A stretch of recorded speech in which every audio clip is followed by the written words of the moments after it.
Welcome into another episode of Live Good DyNasty. This is Arlen, and we got Nate here as well. What's up, Nate? What up, what up, what up? Super stoked to get into this again. Wanted to hear from our fans and see what's going on out there and what is going on in the fantasy community. So we're just going to jump into some mailbox questions here in a bit. But yeah, let's do this thing, week 11. That's right. We got Mailbag here. Make sure you are subscribed if you like fantasy football content that mixes in some of the Dynasty. Nate and I started this because we've been talking for years about Dynasty football, fantasy football. So we go kind of sometimes a little bit more heavy in fantasy, like the standard during the year itself. And then year round, we will have some Dynasty content as well. And we always try to keep a little bit of that Dynasty flavor in it. But Nate, I got to say, I love that your hoodie matches our intro.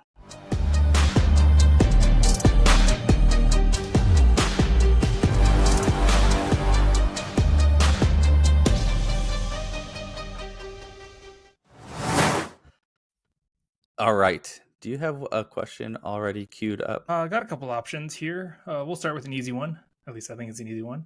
And this is like just brings up maybe some theory conversation about how you should approach trades closing out the year. But in full PPR, would you rather have Lamar Jackson, or would you rather get Cooper Kupp and Tua Tagovailoa?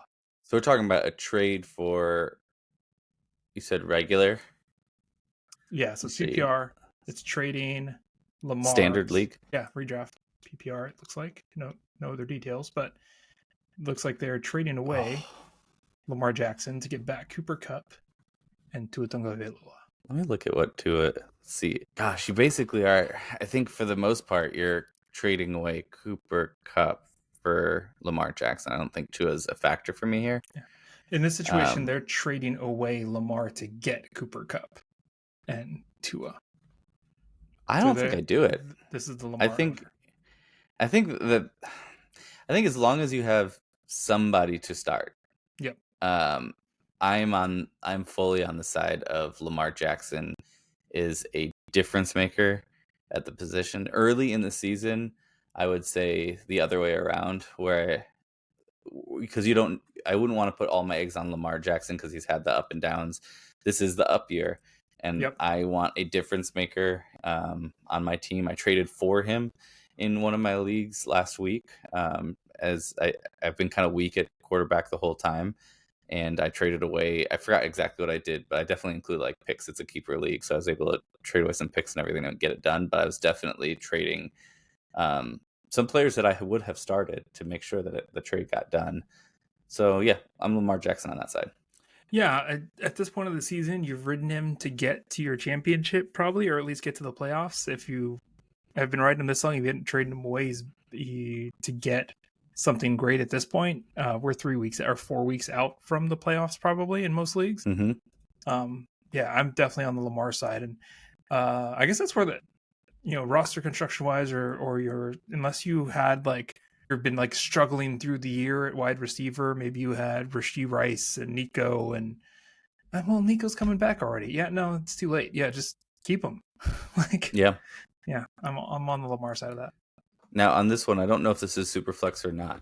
It doesn't say. I'm going to probably pretend it is. But what do you think about, it's another wide receiver for quarterback.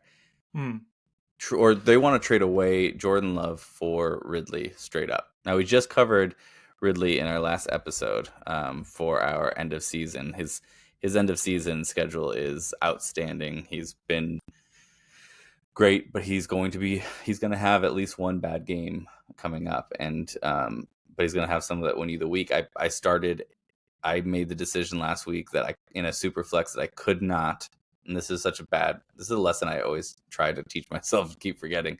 You don't have to start a quarterback in your super flex, and I swapped last minute Ridley for Cooper Rush. And I lost the week because of it, because I thought a quarterback's got to have a safer floor. Yeah. And he had -2 points combined to the 25 or so from Ridley. And Jordan Love Jordan Love hasn't been winning you weeks. I think you can probably find something else out there. It's been a few weeks, so I mean, it depends. Like you said, if we're pretending this is super flex, it's going to depend on what your other options are. But looking at Jordan Love's schedule, I was inclined to say Jordan Love, but because the conundrum that you talked about in our last episode, where like when you have Ridley, you have to convince yourself to start him. Yeah. But Jordan Love's Sure. up against Chicago, Yep. San Francisco, Mhm. Miami, Detroit the next 4 weeks going into the playoffs. Not a great schedule. Probably a pretty tough quarterback schedule going through, and he hasn't done anything to impress us the last 2 games he's played. 6 points against Jacksonville, and 11 points in at least in the league that I'm looking at against Detroit, right? So depending on the type of league and scoring system we're on, I might be on the Ridley side of this. Which feels gross inside. Yeah, and maybe you can go make the trade and grab Locke from the waiver. Maybe you can go make the trade and stash quarterback Dallas, not Rush. He was on San Francisco. Why is he escaping me now? Trey Lance. Yeah, and maybe you can grab one of those players because he's rushes. He sucks, but he rushes. So maybe you can grab one of those other players and make room. But I would rather have Rush is the other guy. Well played. Wah, wah. Why did the Scarecrow get a promotion? Why, Arlen? He was outstanding in his field. All right. Let's see. You got another one queued up? Yeah, this one's a little bit interesting because this has been kind of a hot name off of the waiver wires this week. Do I start Jamison Williams, who has a favorable matchup against the Jags this week, or do I stream Audric Estimé? I saw that one too, and I didn't want to answer it, so I didn't bring it up. So I appreciate you bringing that up. That's why I'm making you answer it. Yeah, I really need to see it. I need to see it from Estimé first. I would go Jamison Williams with a great matchup, and Laporta I think is injured. So I think if I remember correctly, Laporta, I didn't see his practice report, but I think he was, last I heard, he was expected to miss. And if that's the case, for sure, Williams. And then just see what Estimé does. Yeah, I mean, I think, that's right. I think that's the right answer. I think we're a couple weeks out from seeing what's going to happen with him for sure. All we have is Sean Payton saying he's encouraged by Estimé's performance and he's going to start getting more reps. But the dude has no touchdowns and no receptions. Like, you're not getting either of those things from him, which usually isn't great for running backs, especially in the PPR world that we live in today. So I would be holding out just to see what ends up happening with him as he continues to get more reps. But by no means do we even know what the split's going to be. And if Laporte is actually injured, I didn't actually know that. I got to take a look. But if Laporte is injured, I 100% would be on Jamison Williams because we've seen him do it before. That. All right, I got one too. This one's emotional. At home, Jared Goff. So same game we're talking about against Jacksonville. Or are you throwing it out to Anthony Richardson? He's back, which is why on my rest of season heroes, the wide receiver I took off was Downs because I'm like Flacco's boy. Yeah, he's Flacco's boy. He gets a syndrome when Anthony Richard comes back. He just can't catch a ball because it can't be thrown right to him. The safety of Goff in a dome at home, or Anthony Richardson with the legs of glory. Legs of glory. I think it's Goff. Anthony Richardson's legs of glory wasn't winning you games the last 3 or 4 times he played, right? He got under 15 fantasy points. His best game over the last 4 starts that he had, 5 starts. Actually, back it up. Dude had a great game 1 and then hasn't scored over 15.5 points since, and he's only played 5 games. They went away from him to see if they have solutions with Flacco, but why are you being so responsible? I don't. It's Goff, dude. I don't want to be responsible. It's not. Goff isn't winning you weeks either. It's not He's got sexy. 8 points, 9.6 points, 15 points, 19 points, 25. He's had 2 good games this whole year and 3 that you'll accept. I don't think he's doing a great job either. I'm going Richardson. 2 good games and 3 that you'd accept is better than 1 good game and 0 that you're happy about. And then over the next 2 weeks, Goff has got Jacksonville and then he gets to play Richardson in week 12, where we really see this come to life. Yeah, I'm on the Goff side. I think you're right, Dad. But I don't want to, and I want to live dangerously, and I want to get Anthony Richardson in the lineup, and I'll just go down with the ship because it's gross, and they're both gross, and I think in this matchup the correct answer is Goff. Who am I starting is the question though. Yeah, and it's Anthony Richardson. Who should I start? Goff. Who am I starting? Richardson. I'm going for it. That's how I play, I guess. It's a style difference, I think, at this point. Yeah, I mean, call me dad all you want, but I think it's going to be as fun. I understand the fun side of fantasy, and I know how to have fun. I know how to have fun. Okay? I'm fun. I'm a cool dad. I'm so fun. I'm a cool dad, all right? Still a cool dad. No, but he's like, it sucks when you have Richardson on your bench and then he has one of those games and you're like, why didn't you start him? You had him. Why wouldn't you start him? Idiot. Yeah. Stupid. And you started Jared Goff over him. Yeah. But I think it's just, you got to do it. You got to be responsible going in. If it was earlier in the season and I wasn't making a playoff push, right? Maybe I go for the sexier, riskier play. But right now I'm looking for safety, right? I'm in the long-term relationship part of fantasy football right now. Getting into the, someone's going to take me to the end, right? To be with me through the championship. Well, so who would you, talking about completing through the playoffs, who would you rather have rest of season, Jonathan Taylor or Aaron Jones? I think you're going to be a dad again, and I think you're correct. I didn't see this question. Schedule real quick, because that's before I lock myself into an answer here. Are you assuming I'm going to say Aaron Jones? Sure. Yeah, I think you are. Yeah, I'm on the Aaron Jones side. There's a couple reasons. One, Taylor still has his bye. So he still has his bye in week 14. So I'm rest of season, I'm probably going Aaron Jones. And then he's got the more friendly schedule. Now he is grandpa age, so I'm appropriately being a dad here.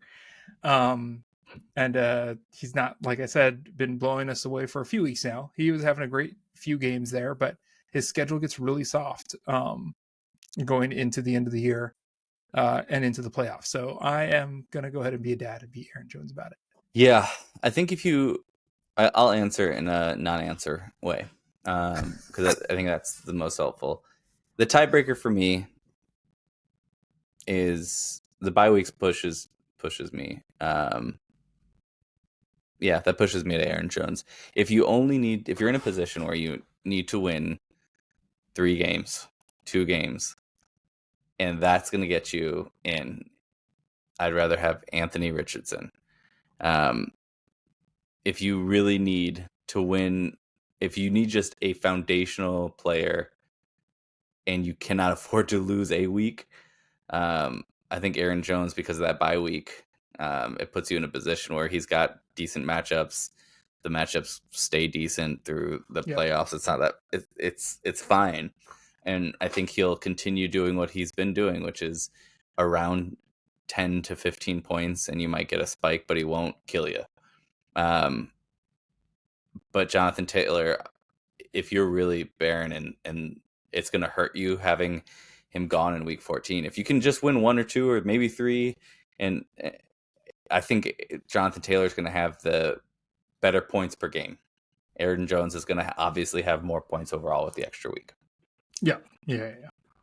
That was the very other kind of dad answer by not having an answer, so I'm going to give you a non-answer. It was a more specific non-answer than a non-answer. I felt like we got there. landed the plane here eventually, as we used to say. I don't. I think we'll end it there, unless you have something queued up. No, there's a lot. We're in this weird like. Oh, I got one. Okay, I got one. hit me.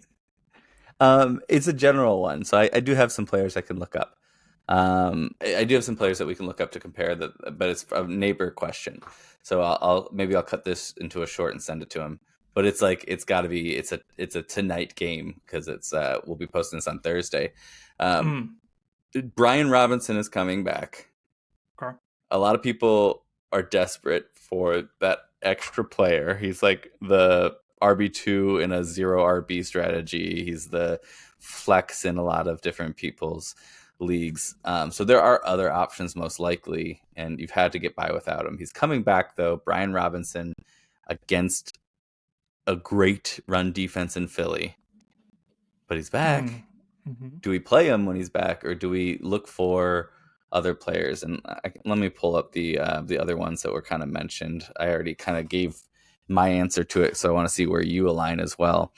Some of the other players that are possible here. Harris didn't practice, so we don't know if Harris is in. But since it's flex ability, Mooney, Harris, Dowdle, Quentin Johnston, or Brian Robinson. Just for this week or rest of the season? This week. Just for this week, right? I'm starting Quentin Johnston there. Okay. So what's your order? I'll put this in our show doc so you can see all the names again. But do you have an order in general that kind of stands out to you? Quick in there. Oh yeah. Mm-hmm.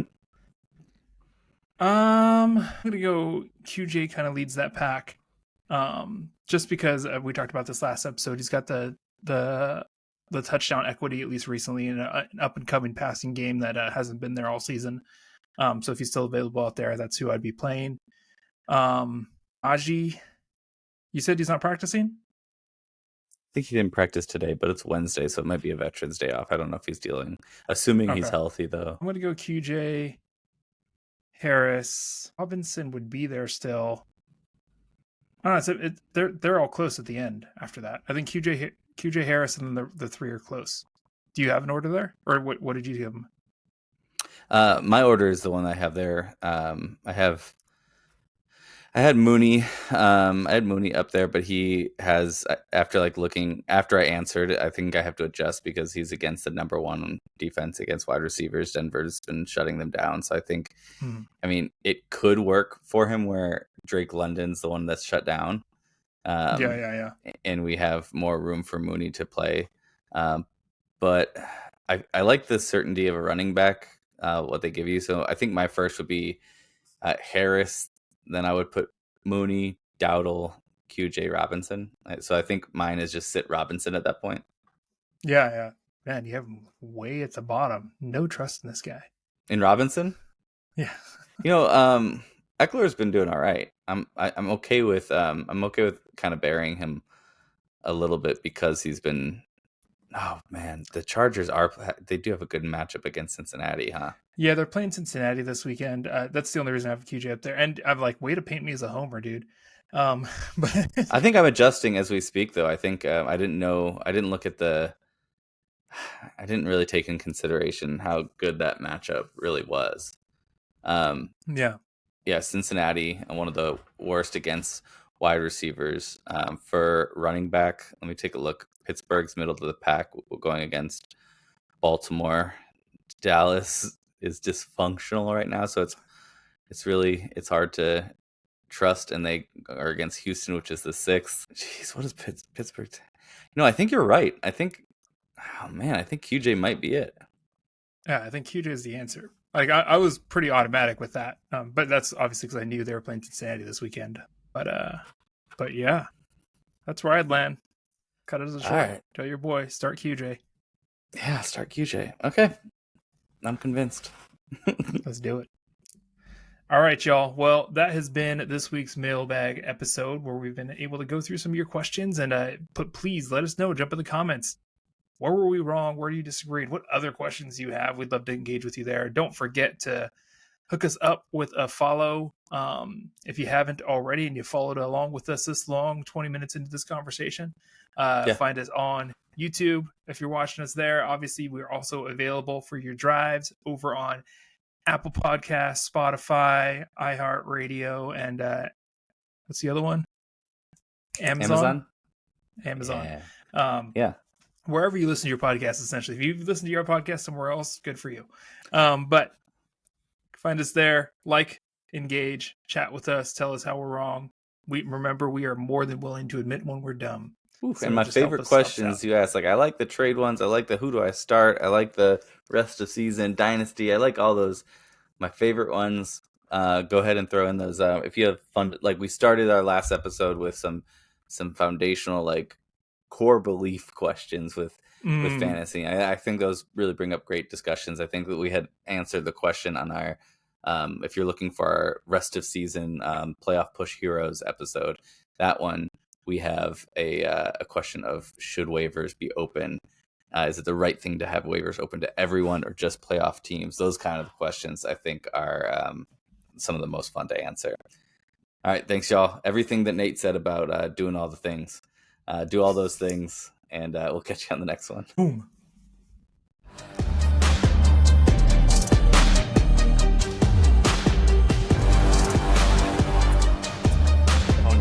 Oh no.